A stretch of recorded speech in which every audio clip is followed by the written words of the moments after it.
Hello, everybody, and welcome to the Driver Trainer channel. I'm glad you can join us today. It's summertime, which is perfect weather for moving into a new house. If you're moving, you need to find a way to get your belongings from one place to another, and that's where a rental truck comes into play.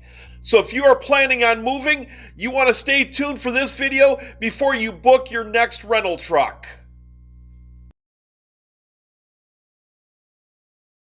This topic will be a two-part video series. This particular video will cover the philosophy of operating a rental truck. The second video that I will drop next week will cover the legal aspects of operating a moving truck. So you don't want to miss either of these two videos. All right, folks, now that we are talking about moving trucks, how different can a moving truck really be from driving your own car or pickup truck? Well, I'm glad you asked, because many people rent a moving truck with little or no experience operating a large commercial style vehicle whatsoever. While most rental trucks can be driven with a regular driver's license, and I'm going to talk about that in just a moment, they can handle quite differently than a passenger vehicle. Just because you can legally drive a moving truck doesn't mean you should drive it like a car. Let's look at some factors you need to understand when operating a moving truck. First off, let's talk about the size difference. Because with a moving truck, you're going to notice they're going to have an increased vehicle length. You also have increased height. So you definitely need to be on the watch out for low obstructions like tree branches, bridges, etc., etc. There's also an increase in weight. You also have a large turning radius. Let's start with increased vehicle length. A 26-foot moving truck, and that's the length of the box, so therefore a 26-foot box truck can be well over 30 feet in length from bumper to bumper. That's going to be more than 3 times the length of a typical sedan. Most drivers tend to underestimate the length of the truck and the space needed to turn one of those things. However, you need to keep in mind the rear wheels do not follow the same path as the front wheels, and this is known as off-tracking. So for example, when you make a right turn, you may need to swing wider than what you're used to in a traditional sedan in order to avoid striking curbs, signs, parked vehicles, or even pedestrians. Now, let me explain what off-tracking is. All vehicles off-track to a certain extent. You don't notice this in a regular vehicle because the regular vehicle wheelbase is so short that it's very minute. What off-tracking is if you look at the path your front wheels take, the rear wheels take a different path than the front wheels. Now, if you were to drive into wet sand, for instance, with your car, you'll notice as you make a left or right turn, you'll see the path of your front tires, and then you'll see the path of your rear tires that's just slightly off from your left tires. Now, in a larger vehicle, that's going to be way off. And if you look at how a tractor trailer turns, it's going to be way off from where the steer tires are traveling. That's why you notice at an intersection when a tractor trailer is making a wide turn, you'll see the tractor of the semi going all the way over as far right as possible, and then you'll see the trailer come very close to your vehicle. That's what off-tracking is. Now let's look at vehicle height. One of the most common moving truck collisions do involve overhead strikes. One of the areas you need to avoid or watch, areas that you definitely need to be on the lookout for and probably avoid if all possible, are parking garages, because most parking garages are not suitable for moving trucks. Also, drive-thrus like at a bank or a fast food restaurant. Also, gas station canopies, especially really old gas stations that tend to have shorter canopies. Nowadays, they're at least 13.6 or greater. But I have seen older gas stations with canopies shorter than 13.6. And then you also want to look for low bridges. Now, most moving trucks will have a sticker somewhere in the cab that says warning, vehicle height, whatever. That could be 10 feet, 11 feet, 12 feet. You also want to be on the lookout for tree limbs. This is going to be the most common overhead strike for most do-it-yourself movers because most people are backing into properties where trees are prevalent. And even residential streets will have low tree limbs. So unlike your personal vehicle, a moving truck, like I said previously, may be over 10 feet tall. So if you're not paying attention to clearance signs or any obstructions that could be low, you can do thousands of dollars in damage in seconds. And it's very common for collision damage waivers by rental agencies to exclude overhead strikes. So you definitely want to keep that in mind. Let me throw this tip out to everybody. You ought to know the truck's height before you leave the rental lot. Now let's look at increased weight and increased stopping distance. Moving trucks are definitely going to be heavier than your regular vehicle, and they're going to require some more time to stop. A moving truck is definitely going to take longer to stop than your regular vehicle. In fact, now most people think the heavier it is, the longer it's going to take to stop.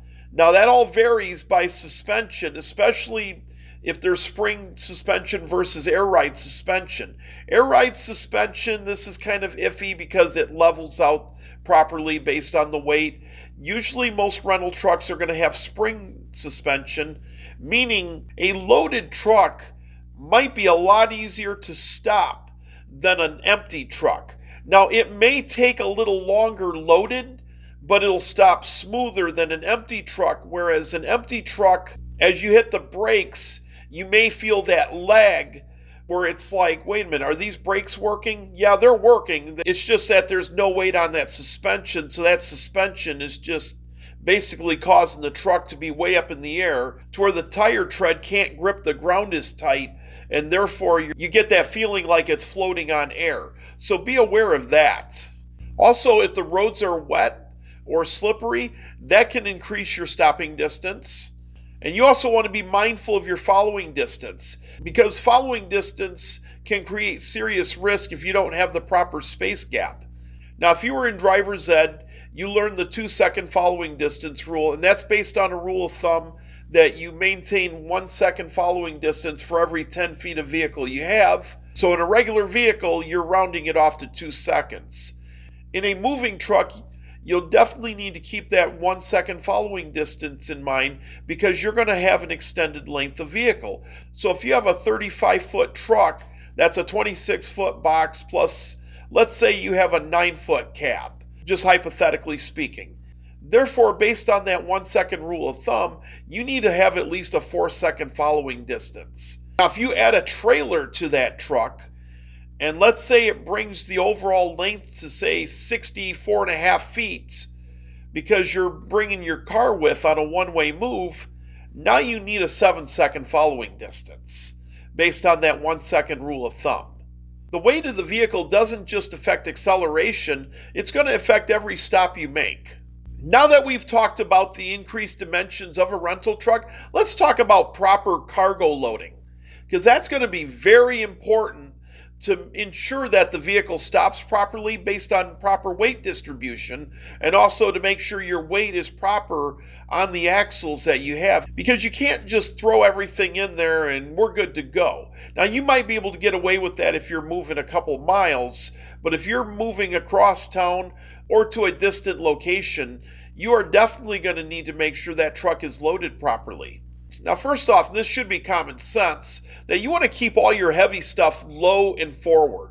Now, obviously, you want your heavy stuff at the bottom, because if you start putting light stuff at the bottom and throw the heavy stuff at the top, we all know from physics that it's going to crush. It's just like when you bag your groceries, you don't put the bread at the bottom of the bag and put your meat on top, because we know what's going to happen with that loaf of bread once you get home. Because in fact, most people, what they'll do is they will put all their furniture and appliances to the front. And don't shove all your weight to the front. Put a majority of your weight in the front. Make sure you distribute it properly, because there is what's called axle weight rating.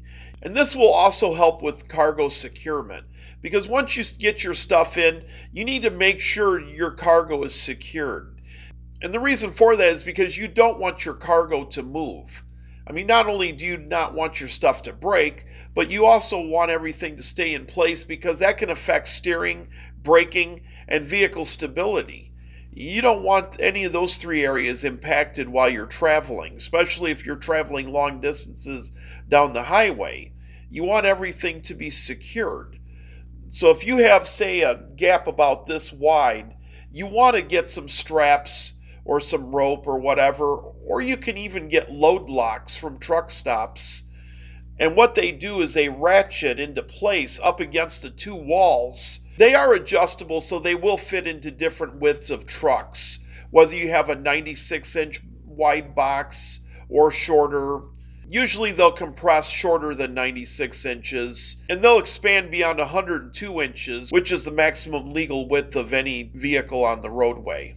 Plus, you want to leave a gap so when you get to your destination, your roll-up door will open. And instead of opening up, come to find out, oh, it won't open because everything moved to the back from acceleration and now it's locking the door in place. And then you have to find a creative and destructive way to get into the back of that truck. Let me throw this out to everybody. A poorly loaded truck can become a handling problem before you even leave the driveway. So you want to make sure your truck is properly loaded before that truck hits the road. Let's talk about wind and weather effects. Large moving trucks have a significant side profile, and this side profile can be affected by crosswinds, passing semi-trucks, or just open road travel. If you've ever traveled down the highway during a day of strong winds, I'm sure you've seen tractor trailers blowing around like this. So you definitely want to make sure that truck is loaded properly. Make sure you reduce your speed if there's crosswind. In fact, the heavier the truck, the less likely it is to roll over. So if it's a real windy day and you're bringing it home from the rental agency, keep that in mind, because obviously that truck's going to be empty when you pick up the truck from the rental agency, or when you get done with your move and you're ready to drop it off at the rental agency. That truck is going to want to buck in the wind more than it will when it's loaded. And also with open highway travel, when the highway is open, it's say flat land like rural Illinois where I live, we have a lot of open pastures and less trees because we grow more corn and soybean than we do tall trees. And believe me, when you get on those roads here in Illinois where I live at the top of the state where it's more hilly, more trees, and then you get down our local interstate, go to the next county down, and all of a sudden all the hills disappear, the trees disappear, it's wide open, and that's where the winds start to blow right across because there is nothing to stop that wind, and it just blows right across, and that's where you really are going to feel it. Even moderate winds can push a moving truck across the lane if you're not prepared. Let's talk about managing blind spots, because you're going to have more blind spots in that moving truck than you are in your personal car.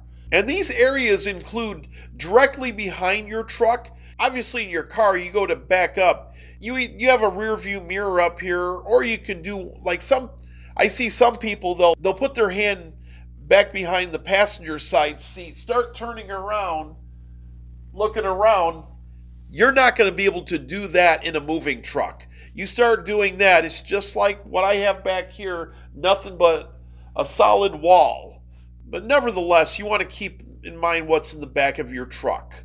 And also the passenger side blind spots. On the passenger side or the right side of the truck, that's always going to be harder to see than on your driver's side because obviously, like I said in a previous video, you're on the driver's side, everything's right there where you can look right over. Where the passenger side, your eyes need to reach all the way over across the cab in order to see what's going on over there. So if you're making a lane change, I would advise you do what's called lean and look, where you lean over like this and take a look to make sure there's nothing over there before you make that lane change.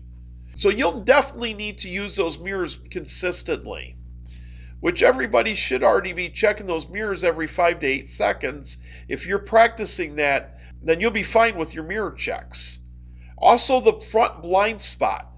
If I stand in front of a regular car, the mid structure of my body should be able to extend past the top of the hood.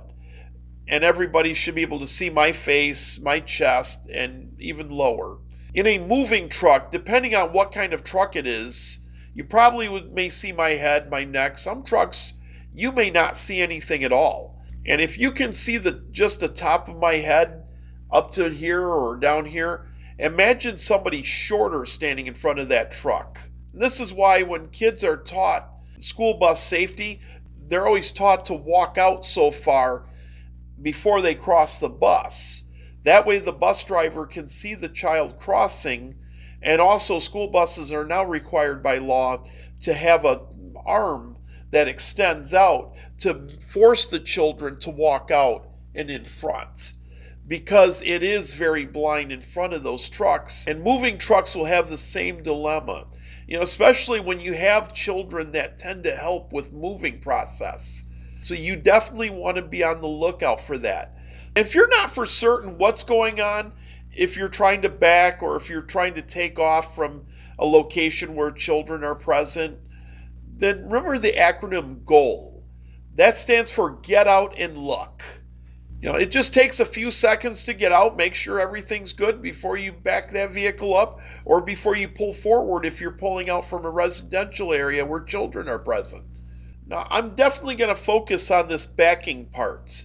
Let's face it, most commercial motor vehicle collisions happen in reverse. And this is not just moving trucks, it's all trucks, all school buses. Backing up is where most commercial motor vehicle collisions occur.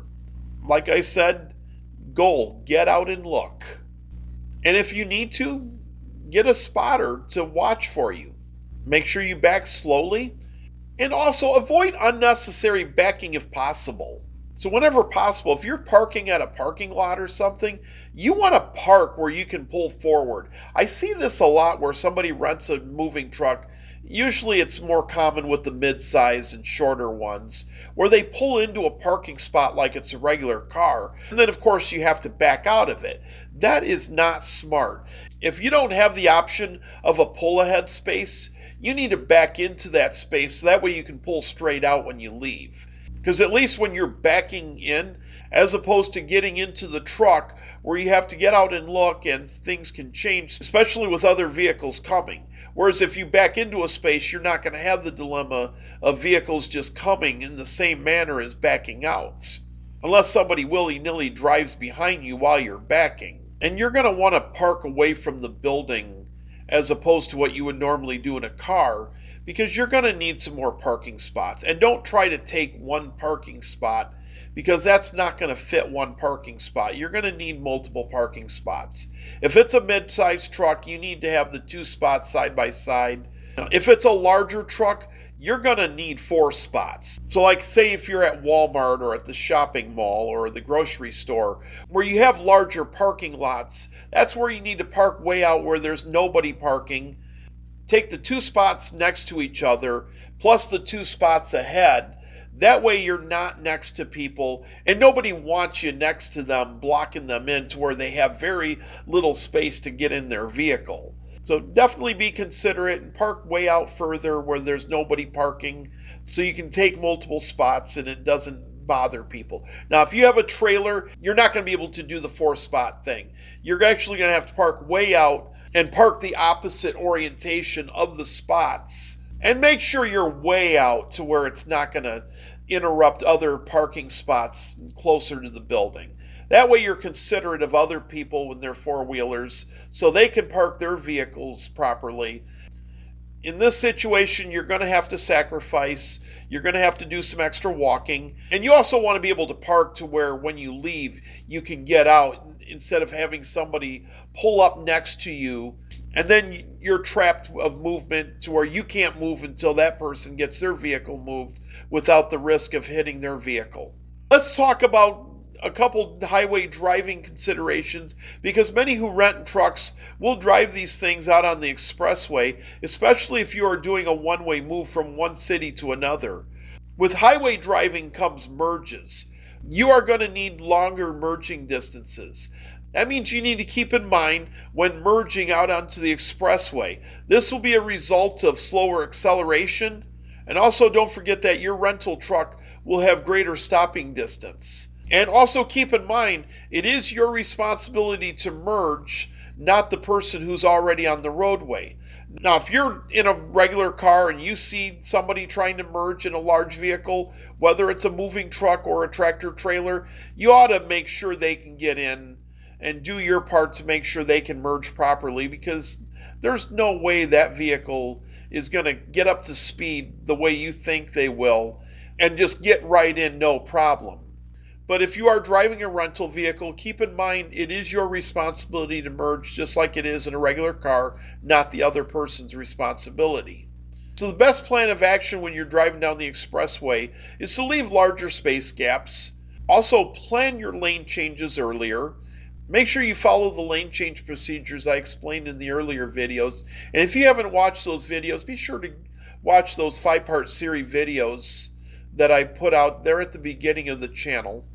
And definitely avoid aggressive driving, because it is very easy to flip those trucks over. Any vehicle can flip from aggressive driving, but a moving truck is definitely going to be a lot easier to flip than a regular car. A moving truck will reward patience and planning. All right, folks, I'd like to thank you for joining us for this part 1 video series. Next week will be part 2 of this series, so you don't want to miss that video. So be sure to like, subscribe, and share these videos with as many people as you can. And we'll see you on the next video. Be safe out there.